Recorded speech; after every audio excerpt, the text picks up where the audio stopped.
पूज्य स्वामी ब्रह्मानंद जी की पुण्य आत्मा हमारी पूजनीय साध्वी देवियाँ महात्मा जन एवं विद्वत सज्जन बाहर से नज़दीक से गांव से आए हुए सभी भक्तजन हमारी मातृशक्ति सभी से मेरा ओम का सत नमस्कार स्वीकार है। और बड़ी प्रसन्नता का विषय है कि आज से 20-21 वर्ष पहले इस जगह पर पंचरंगा ध्वज लगा हुआ देखा था और आज पहली बार यज्ञ सम्मेलन में आने का अवसर मिला है।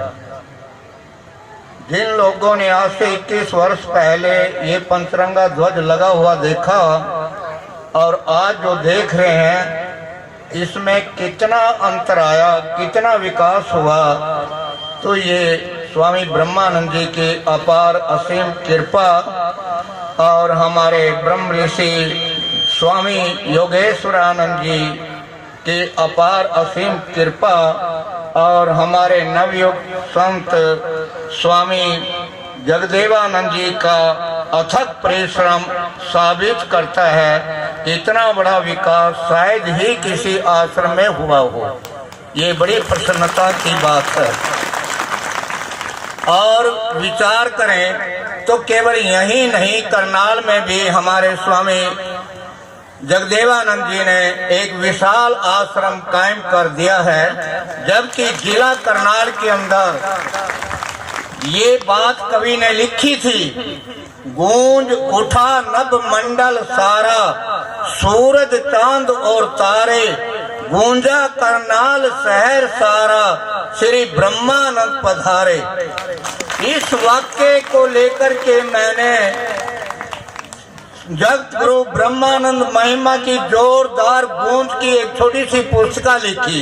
पर विचार ये किया कि कवि ने तो ये लाइन लिख दी, पर अभी तो गूंज क्या हो रहा, तो कुछ भी ढोल नहीं पीट रहा, कुछ भी नहीं शोर हो रहा। परंतु यो जहाँ पहुंचे कवि वहाँ, जहाँ पहुंचे रवि वहाँ, जहाँ पहुंचे कवि वहाँ न पहुंचे रवि से भी आगे निकल जाते हैं। तो आज वो घटना शुरू हो रही है कि करनाल के अंदर चारों तरफ स्वामी ब्रह्मानंद की गूंज फैल रही है। ये हमारे स्वामी जगदेवानंद जी का अधिक परिश्रम है। आप देखेंगे कि सब्जी मंडी के रास्ते पर भी ब्रह्मानंद चौक बन चुका है हमारी सरकार के द्वारा, और 8 सेक्टर के आगे भी जगत गुरु ब्रह्मानंद चौक लिखा हुआ है। और अभी आपको जानकर प्रसन्नता होगी कि हमारे त्याग मूर्ति व्रत संत, जिन्होंने किसी आश्रम से कोई लगाव नहीं, किसी आश्रम की चाबी संभालने की फुर्सत नहीं, हमारे त्याग मूर्ति स्वामी योगेश्वरानंद जी ने, और सभी आश्रमों का विकास करने में दिलो जान से लग रहे हैं।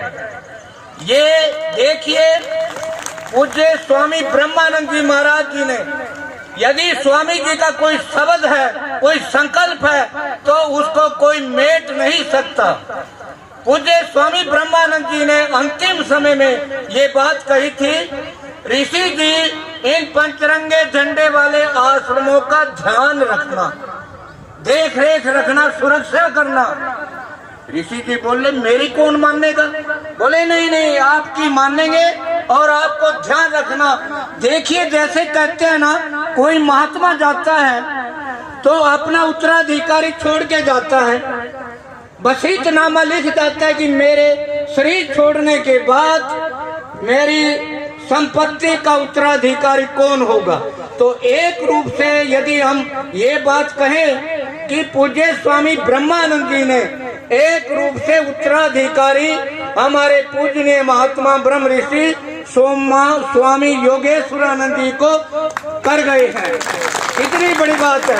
और मैं आपको बताना चाहता हूँ, पवनावा के अंदर कुटिया बनाई, एक एक रुपया गलियों में घूम फिर के। मैंने कहा ऋषि जी क्यों झंझट कर रहे हो?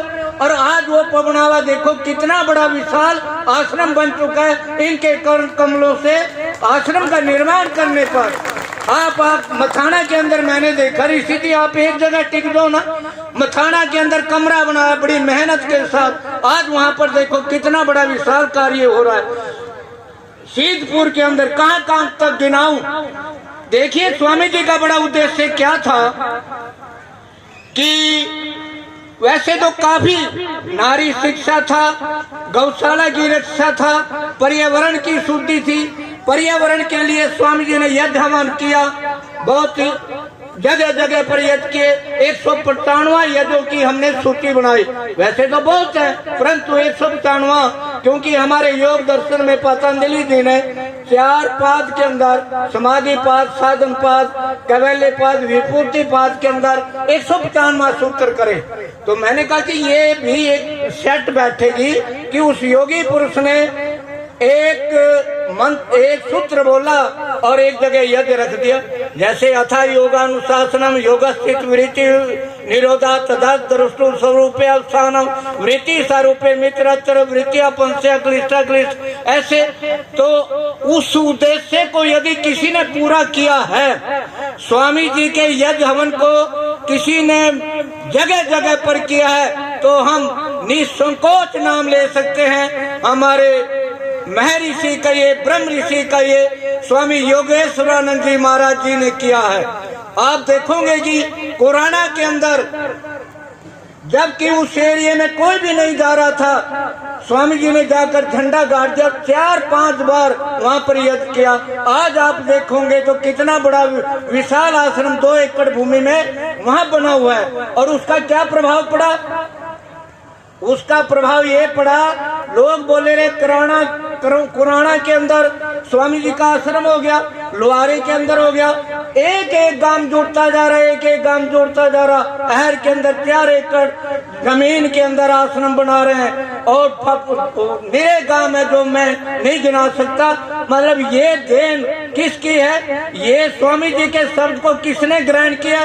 स्वामी जी के उद्देश्य और लक्ष्य को आज जगह जगह पर यज्ञ हवन करते जा रहे हैं। और ये जानकर आपको प्रसन्नता होगी कि अभी 8 मार्च को हमारे ब्रह्म ऋषि स्वामी योगेश्वरानंद जी और सौजन्य हमारे स्वामी जगदेवानंद की अध्यक्षता में करनाल में यज्ञ हो रहा है। 910 गज जमीन मिली है और 10 वर्षों से वहाँ पर कोई कार्य नहीं हो रहा। इनके चरण फिरेंगे, उत्थान होगा, टाइम ज्यादा हो गया, इसलिए कहना बहुत चाहता हूँ। ओम शांति शांति, सभी का भला हो, सभी का कल्याण हो। और जैसे बार बार हमारे स्वामी जगदेवानंद कहते थे शांत वातावरण, शांति माया जय, बहुत इतनी शांति मैंने कहीं नहीं देखी। और हम तो फूले समाया करते थे कि भी जन्म भूमि पर बहुत दुनिया आती है। आज की दुनिया को देखकर तो वहाँ मुझे कुछ भी नहीं लग रहा कि ये क्या, इन महात्माओं का संपर्क जहाँ कल्याण होता है। हमारे ऋषि जी तो लोगों के दुख दर्द को अपना दुख दर्द समझते हैं, और मैं समझता हूँ कि दुनिया के दुख सारे खट्टे करके ऋषि जी वो भोग रहे हैं, फिर भी खुश हैं। एक बार यहाँ कतलाड़ी में बहुत खांसी हो रही थी, परेशान हो रहा। ऋषि जी बोले क्या हो रहा है? मैंने खांसी हो रही है, अपने भी सुनने लग रहे हैं, ये कौन सी गुप्त बात है? बोले यूं कर, ये क्या नाम के बोला उसमें कंडे वाली कंडोली सी कर, एक खुराक लिए बिल्कुल। तो लोगों के दुख कर रहे हैं तो लोग जब संपर्क करते हैं, जब लोगों को शांति मिलती है तो लोग वहीं जानते हैं। तो हमारे युग युग जी में हमारे ऋषि जी यही कामना गुरु महाराज जी करते हुए ओम तत्सत। ओम